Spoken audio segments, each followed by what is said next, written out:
Entonces, vamos a explicar un poquito algunas condiciones que tienen que darse desde el punto de vista termodinámico para que realmente se dé la solidificación. Entonces, hay que poner bien claro, nuestra necesidad es esta. Nuestra necesidad es que la reacción de cambio de estado del líquido se desplace hasta el sólido. Quiero solidificar. Esa es la premisa. Vamos a ver todas las condiciones termodinámicas que permiten que esta reacción se desplace hacia el lado de la solidificación y luego estudiaremos a qué velocidad sucede eso. Desde el punto de vista termodinámico, acabamos de ver al graficar cómo varían las energías libres en el cambio de estado, llegamos a deducir que a la temperatura T igual T sub E, el gráfico que ustedes han visto, las fases coexisten. Quiere decir que si yo tengo mi sistema, ¿cuál es mi sistema? Mi sistema es un líquido. Tengo un líquido. Los átomos del material, supongamos que sea un metal, supongamos que sea un metal, puede ser un metal. Tengo un líquido y los átomos ahí en estado líquido. Entonces, si yo pongo este sistema a la temperatura T sub E, esta reacción no se va a desplazar hacia el sólido, hacia la solidificación, porque a la temperatura T sub E las fases coexisten. Entonces hemos dicho que es necesario poner este sistema a una temperatura T sub 1 menor que T sub E para que sea posible que esta reacción se desplace en este sentido, ¿no? Que se vaya en el sentido que nosotros queremos. Entonces esa temperatura T sub 1 es la que se llama temperatura de subenfriamiento. T sub 1 menor que T sub E es la temperatura de subenfriamiento.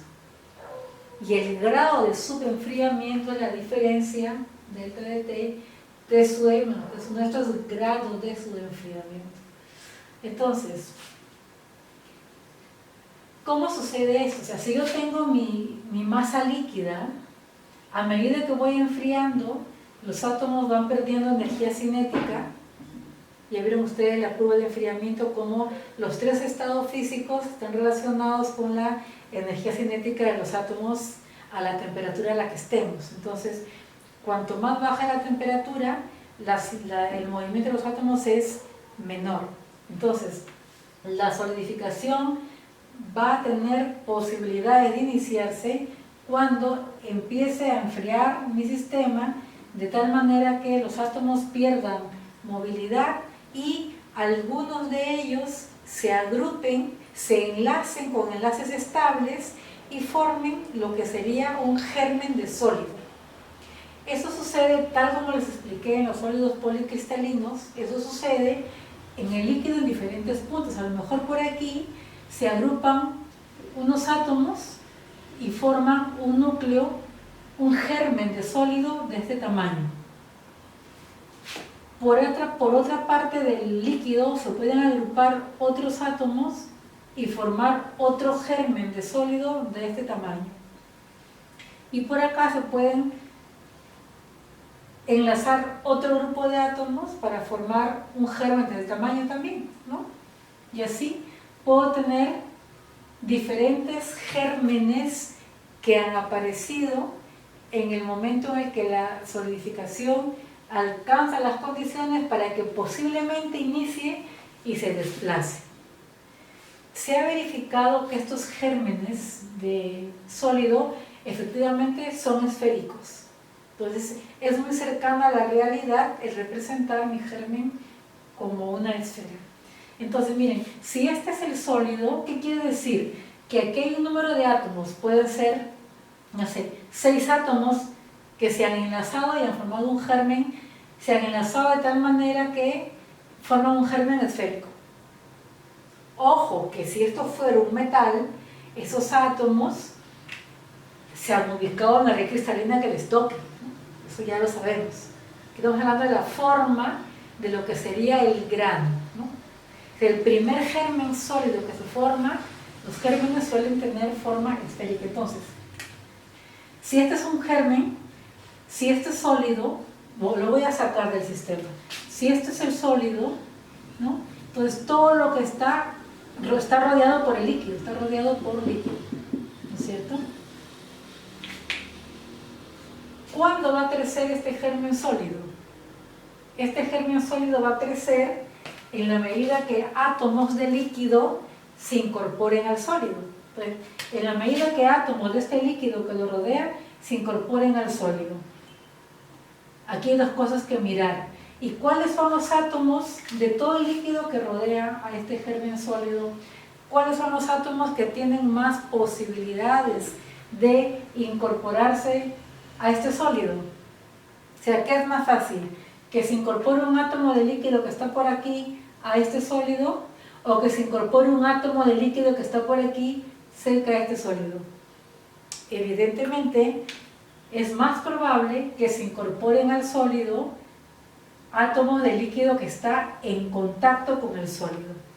Entonces, en realidad, los átomos de líquido que están en la periferia del germen sólido son los que posiblemente se incorporen a ese germen. Entonces, si ampliamos, supongamos que ponemos un microscopio y ampliamos un pedacito esto, lo podría representar así, ¿no? Este es mi sólido. O sea, esto es, lo he ampliado, ¿no? Extraordinariamente lo he ampliado y lo he puesto recto. He ampliado un punto. Este es mi sólido y estos son los átomos de líquido.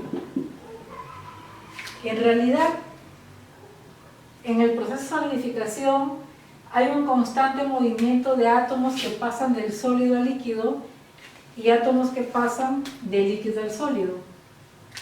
Pero si la solidificación progresa es cuando los átomos que pasan del líquido al sólido son en mayor número que los átomos que pasan del sólido al líquido. Es decir, si el número de átomos de líquido que se incorporan al sólido es mayor, el sólido va progresando, ¿no? Pero como hemos dicho, se entiende que esto se da en intercalio, es decir, los átomos de líquido que se incorporen a este sólido van a incorporarse en la intercala. O sea, no es que un átomo de líquido, primero, no es un átomo de líquido que esté por aquí el que venga al intercala, está muy lejos. O sea, es más probable que uno que esté aquí quede atrapado, ¿no? Y su fuerza de enlace sea lo suficientemente fuerte como para que se enlace con el que ya está enlazado por acá y se quede ahí anclado.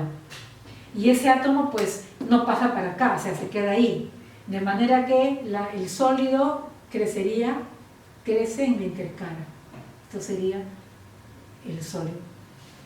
¿Hasta ahí se entiende? Bien. Desde el punto de vista de energías, ¿no? Energía libre, energético. Fíjense que es diferente el sólido que está, digamos, como que al interior de mi germen, es distinto del sólido que está en la superficie. O sea, los átomos de sólido que están aquí ya están en su red cristalina, tienen sus átomos vecinos. De alguna manera aquí no hay mucho movimiento de átomos, están en estado sólido, ¿no? Y es distinta, son más estables, o sea, su enlace es más estable. En cambio, los que están aquí en la periferia, que también son sólidos, es sólido también, es sólido de periferia, primero que tiene la posibilidad de que venga otro átomo de sólido, pero luego también de que algún átomo de la periferia se desprenda del sólido y se vaya líquido, porque, como digo, aquí el intercambio es de ida y vuelta. Lo que pasa es que si este flujo es mayor, el sólido crece, pero esto no deja de pasar, es decir, hay átomos de la periferia que se desprenden y se pasan a líquido. Entonces, la condición energética reactiva de los átomos que están en la periferia es muy distinta de los que están como que al interior del sólido. Y eso es bien importante. Eso es bien importante porque desde el punto de vista de energía libre, hay una energía libre que involucra a los átomos que están en este volumen esférico, ¿no? Desde mi germen esférico, y hay otra energía que está afectada por la superficie de este germen, porque en esta superficie es donde se produce el intercambio de átomos. Entonces lo que se llama luego la energía libre superficial. ¿De acuerdo? Entonces, la energía global del sistema que debo considerar, la energía global del sistema, energía libre, ¿no?, que debo considerar para todo el proceso de solidificación, incluye la energía de estos átomos que están al interior del sólido, que podemos decir que es la energía libre del volumen, que este es un volumen esférico, ¿no? Bueno, aquí lo multiplicaremos por el volumen de la esfera, pero también está asociado a una energía libre que vamos a llamar energía superficial, que tiene que ver con la superficie de ¿quién? Con la superficie de la esfera, ¿no es cierto? ¿Hasta ahí está claro? Vamos a continuar.